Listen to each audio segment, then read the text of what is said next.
নমস্কার বন্ধুরা, আজ আপনাদের সঙ্গে কাঁচা আলু দিয়ে দারুণ একটি স্ন্যাক্স রেসিপি শেয়ার করব। শীতকালের সন্ধ্যায় এইরকম ভাবে গরম গরম স্ন্যাক্স থাকলে আর কিছুই লাগে না। অল্প একটু সসের সঙ্গে সার্ভ করবেন, দেখবেন খেতে ভীষণ ভালো লাগবে।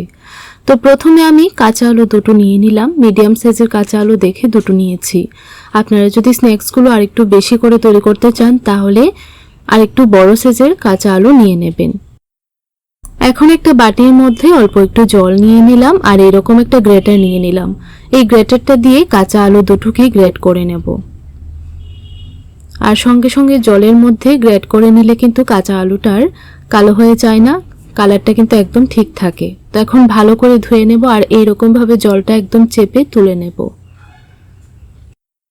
জলটা ভালো করে চেপে একটা প্লেটের মধ্যে আলুগুলো নিয়ে নিলাম। এখন একটা বাটির মধ্যে 1 কাপ নিয়ে নিলাম সুজি। এই সুজিটাকে এখন অল্প একটু জল দিয়ে ভালো করে ভিজিয়ে রাখবো 10 মিনিটের জন্য। ততক্ষণে সুজিটা ভালো করে কিন্তু ফুলে যাবে। আর জলের পরিমাণটা আপনারা বুঝে দিয়ে দেবেন যেন সুজিটা ভালো করে ভিজে যায়। ঠিক এরকম করে ভিজিয়ে রাখতে হবে। এখন চুলার উপর একটা কড়াই বসিয়ে দিলাম, 1 কাপ দিয়ে দিলাম জল। তারপর দিয়ে দেব অল্প একটু আজওয়াইন আর দিয়ে দেব অল্প একটু আস্ত জিরে, প্রায় হাফ টিস্পুনের মতো আস্ত জিরে দিয়ে দিলাম। এখন দিয়ে দেব স্বাদ অনুযায়ী নুন,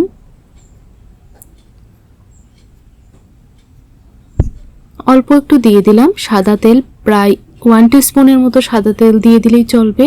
এখন ভালো করে মশলাটা একটু মিশিয়ে নেব আর জলটার মধ্যে ভালো করে বলক তুলে নেব। তার আগে দিয়ে দিচ্ছি গ্রেট করে রাখা আলুগুলো।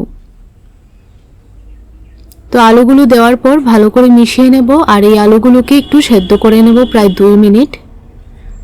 অল্প একটু দিয়ে দিলাম ভাজা জিরের গুঁড়ো, অল্প একটু হলুদের গুঁড়ো দিয়ে দিলাম আর দিয়ে দেব সামান্য একটু লাল লঙ্কার গুঁড়ো। ঝালের পরিমাণটা কিন্তু আপনারা বুঝে দিয়ে দেবেন। আর অল্প একটু দিয়ে দিলাম কাশ্মীরি লঙ্কার গুঁড়ো। এখন ভালো করে মিশিয়ে নেব।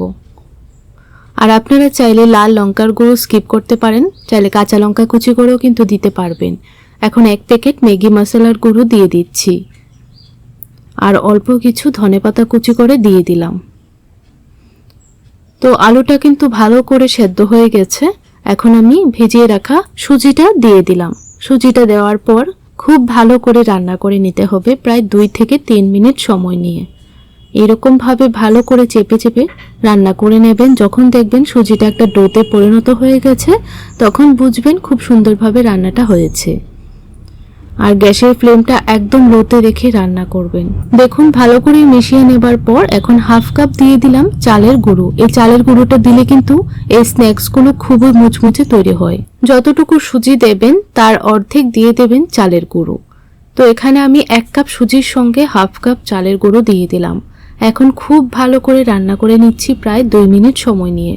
এখন এই মিশ্রণটাকে একটা থালার মধ্যে নিয়ে নেব। তার জন্য অল্প একটু তেল থালাটার গায়ে লাগিয়ে নিয়েছি, তাহলে খুব সুন্দরভাবে স্ন্যাক্সগুলো কিন্তু উঠে যাবে।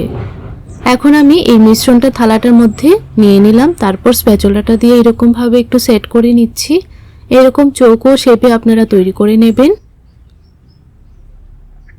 এরকম ভাবে চৌকো শেপে তৈরি করে নিলে কিন্তু স্ন্যাক্সগুলো তৈরি করতে খুব সুবিধা হবে। এখন এটাকে 10 মিনিটের জন্য এরকম ভাবে রেখে দেব যেন ভালো করে ঠান্ডা হয়ে যায়।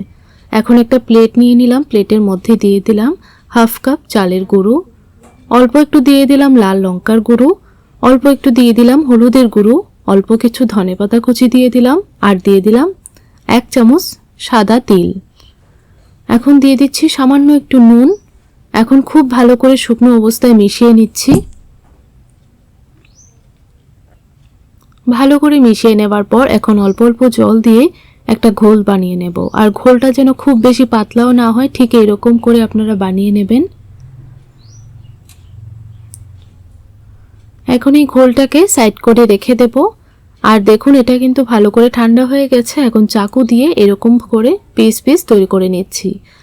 তো আমি প্রথমে এরকম করে কেটে তারপর এরকম ভাবে কেটে নিচ্ছি। আপনারা একটু লক্ষ্য করলেই বুঝতে পারবেন কিভাবে স্ন্যাক্সগুলো কেটে নিচ্ছি। আপনাদের পছন্দ অনুযায়ী আপনারা যে কোনো শেপে কিন্তু কেটে নিতে পারবেন। এখন স্প্যাচুলাটা দিয়ে এরকম ভাবে একটু তুলে দিচ্ছি। দেখুন কত ইজি ভাবে উঠে যাচ্ছে। আর প্রত্যেকটা টুকরো কিন্তু একটা প্লেটের মধ্যে আমি নিয়ে নিচ্ছি, তাহলে ভাজতে খুব সুবিধা হবে। আর একদম ইজি ভাবে কিন্তু স্ন্যাক্সগুলো উঠে যাবে আর ভেঙেও যাবে না, একদম সুন্দর করে কিন্তু সেট হয়ে গেছে। তো দেখুন সবগুলো স্ন্যাক্স একটা প্লেটের মধ্যে নিয়ে নিলাম। এখন এই স্ন্যাক্সগুলোকে সাইড করে রেখে দেব।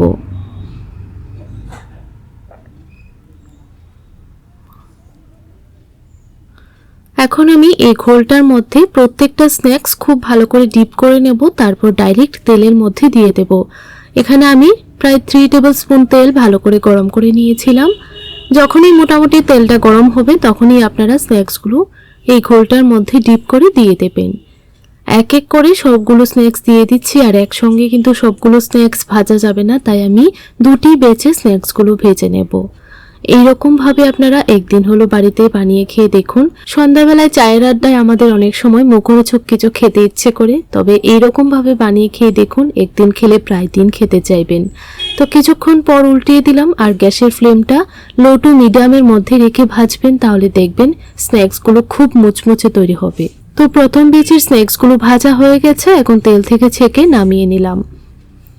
বাকি স্ন্যাক্সগুলো একই রকম ভাবে ভেজে নেব, আর দেখুন কতটা ক্রিস্পি তৈরি হয়েছে।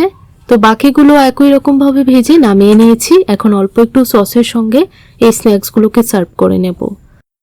আপনাদের কাছে কাঁচা আলুর এই স্ন্যাক্স রেসিপিটি কেমন লাগলো কমেন্ট করে জানাবেন। আর আপনারা রেসিপিটা দেখে যদি একটু উপকৃত হয়ে থাকেন তাহলে লাইক, শেয়ার, সাবস্ক্রাইব করে আমার পাশে থাকবেন।